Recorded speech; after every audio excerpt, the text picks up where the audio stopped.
Hey guys, probably a lot of you that were born in 80s or 90s and even those of you who were born later grew up with some video games. If you are from the older generation, you probably played on Atari, Game Boy or Commodore 64, and if you are from generations a little younger, you played on PlayStation, Xbox and PC. But no matter the platform you played on, now you probably have a lot of fond memories about the games that you played in your childhood. Of course, I also have such memories, and because of that I decided to start a video series about the games that I played when I grew up. Who knows, maybe you played some of the same games, and because of that you will be able to take a little walk down the memory lane with me. Well, who doesn't love a little bit of nostalgia now and then?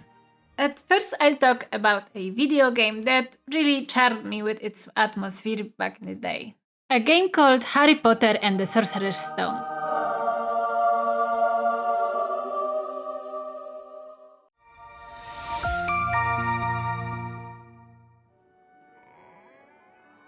Those of you who are well versed into the gaming side of Harry Potter universe may know that in early 2000s EA released multiple games called Harry Potter and the Sorcerer's Stone. You see, there was Harry Potter and Sorcerer's Stone for Game Boy Advance made by Argonaut Games, Harry Potter and the Sorcerer's Stone for PCs made by No Wonder, Harry Potter and the Sorcerer's Stone for PlayStation 1 also made by Argonaut Games, and Harry Potter and the Sorcerer's Stone for PlayStation 2, Xbox and GameCube made by Warthog. No, they weren't the same games. Some had some similarities and shared assets, yes, but in a lot of aspects they were vastly different. I still haven't played all of those games, but I did play two, the PC version and the PlayStation 2 version. In this video I'll focus on the PC version since I played it first and since I remember it a little bit better. PlayStation 2 version was so unlike PC version that I think it really deserves its own video. So the PC version of Harry Potter and the Sorcerer's Stone was released in 2001 in the same day as the movie, November 16th. You're a wizard, Harry. I'm a what? I don't recall exactly when I played it for the first time and where did I get it from. It's possible that I got the game on CD with some magazine, because you see, back in the day in Poland they used to sell these gaming magazines like CD Action that sometimes came with really fun and great games, and this game could be one of them. I really wish I could show you the computer that I played games in the 2000s. It probably still lies somewhere in my parents' house. It had typical for those times white case that started to get a little bit yellowish and an old CRT monitor. It was a computer that my brother and me got from my cousin as a gift. Anyway, I played Harry Potter and the Sorcerer's Stone on that exact computer with probably still Windows XP installed. It definitely wasn't the most powerful computer for its times, but Harry Potter and the Sorcerer's Stone ran on it without any problems. I remember that I really loved this game and completed it more than one time. Although my brother, on the other hand, found it a little bit boring. I honestly don't know why. Do you think I'm blind? I'm not letting anyone into that tower tonight. Harry Potter and the Sorcerer's Stone is basically a 3D platformer, but besides that, also an adventure and action game. Of course, we play in it as Harry Potter, the boy who lived and relived his first year at Hogwarts. During the gameplay, we run around the castle, uncover its secrets and collect magic beans. That being said, the gameplay for the most part revolves around taking part in magic lessons, learning new spells and testing those spells in special platforming challenges. To pass magic lessons in Harry Potter and the Sorcerer's Stone, you have to trace the symbols of the spells with your mouse as best as you can in the shortest amount of time and repeat that couple of times to get points for Gryffindor. After that, you have to deal with before mentioned challenges. Challenges consist of solving environmental puzzles and overcoming obstacles using newly learned spells as well as those known before. The goal of these challenges is to collect the challenge stars. The more we get, the more house points Gryffindor will get at the end. Of course, each challenge is also an opportunity to gather more magic beans, reveal Hogwarts secrets, and to expand our collection of wizard cards, which are hidden in various unexpected places.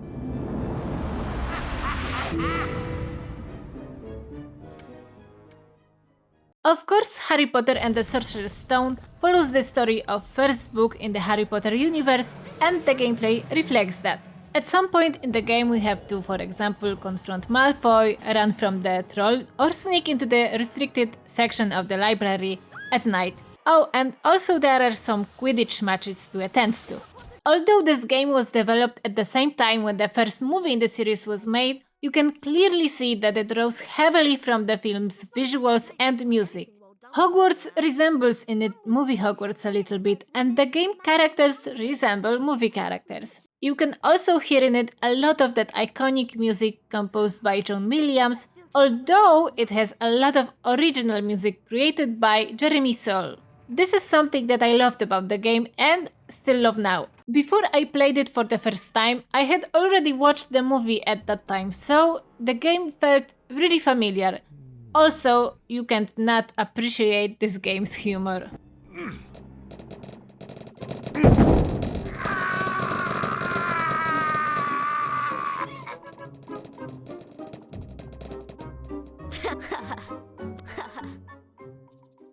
I also love how Harry Potter and the Sorcerer's Stone is narrated. Some of the story is told to us by a narrator, but a lot of it we get to live through. The game also has some cutscenes with really great dialogues, although nowadays it kinda sticks out that the characters' mouths don't move. Besides that, in terms of graphics, the game actually aged better than I thought it would. When launched on the modern computer, most graphics didn't bother me in any way. For the sake of this video, I played Harry Potter and the Sorcerer's Stone again, and you really cannot imagine how much joy it brought me.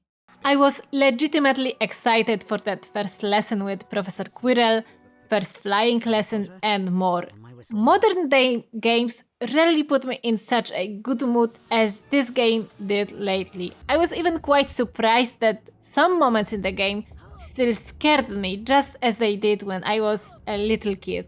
On the other hand, nowadays it feels much easier for me.